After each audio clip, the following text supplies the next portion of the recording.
At the beginning of the future, there were two young women, Mary Shelley and Ada Lovelace. Mary was born in 1797. Ada was born in 1815. Each of these young women tore their way into history in the early years of the Industrial Revolution, the start of the machine age. Both women belonged to their own time, as we all do, and both women were flares flung across time, throwing light on the world of the future, the world that is our present day. A world that is set on course to change the nature, the role, and perhaps the dominance of Homo sapiens. History repeats itself, the same struggles in different disguises, but AI is new to human history. In their different ways, the young women saw it coming. Mary Shelley wrote the novel Frankenstein when she was 18. In that story, the doctor-scientist Victor Frankenstein builds an oversized humanoid creature using body parts and electricity.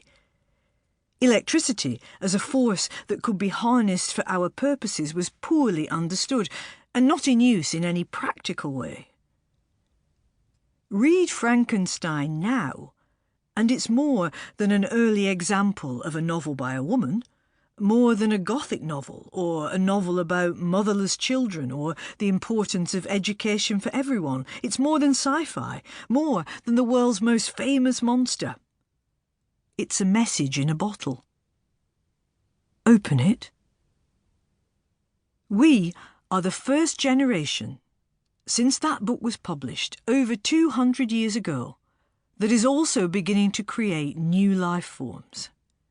Like Victor Frankenstein's, our digital creations depend on electricity, but not on the rotting discards of the graveyard.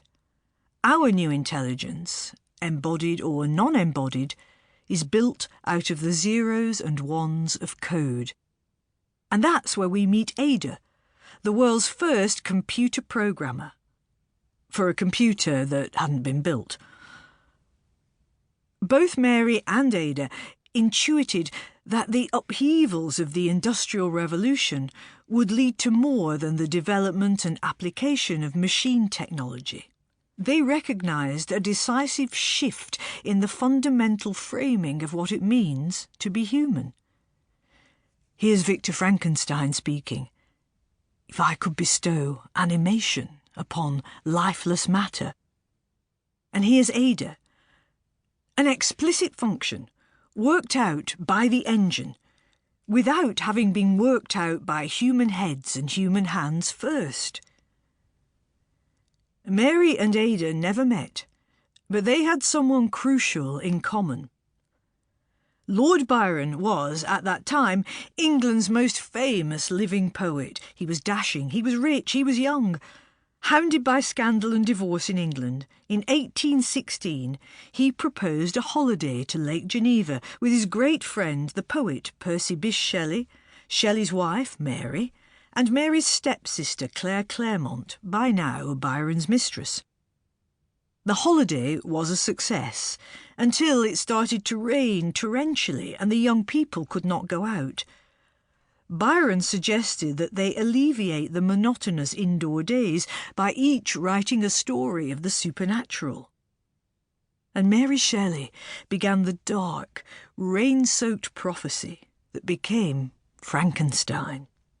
Byron himself couldn't think of a story. He was irritable and distracted, in part by the legal battles over his divorce and the settlement for his new child.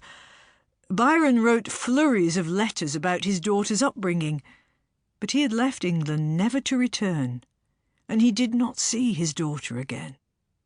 Her name was Ada. Ada's mother, Annabella Wentworth, was a devout Christian, one of the many reasons why her marriage to bisexual Byron was never going to work. Annabella had money and status, but at the time, women and children were legally the property of their nearest male relative. So even after there was a deed of separation between the two of them, Byron's wishes for his child had legal weight. To keep listening to this audiobook, I've left you a link in the description so you can do it, at no cost thanks to Audible's 30-day free trial.